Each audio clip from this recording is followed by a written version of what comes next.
Promo റിവ്യൂയിലേക്ക് എല്ലാവർക്കും സ്വാഗതം. ഈ റിവ്യൂ ഇഷ്ടപ്പെടുവാണെങ്കിൽ ഒന്ന് ലൈക്ക് ചെയ്തും സബ്സ്ക്രൈബ് ചെയ്തും സപ്പോർട്ട് ചെയ്യണേ.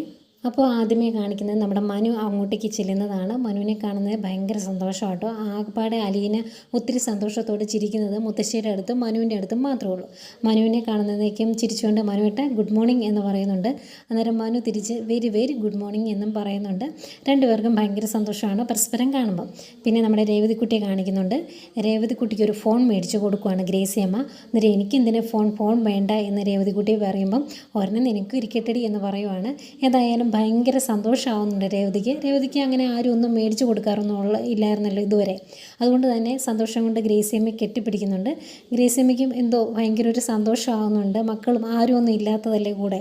അതുപോലെ അലീന വൈജയന്തിയുടെ 2 ദിവസത്തെ ലീവ് ചോദിക്കുകയാണ് രേവതിക്കുട്ടിയുടെ അടുത്ത് പോകാൻ വേണ്ടി.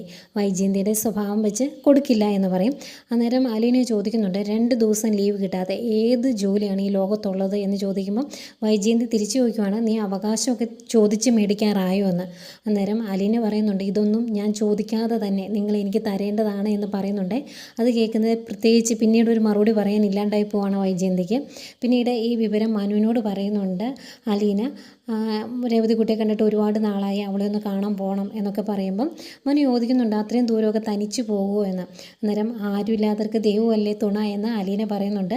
അലീനയുടെ കൂടെ മനുവും പോകും കേട്ടോ. ഇതൊക്കെയായിരുന്നു പ്രമോ വിശേഷങ്ങൾ.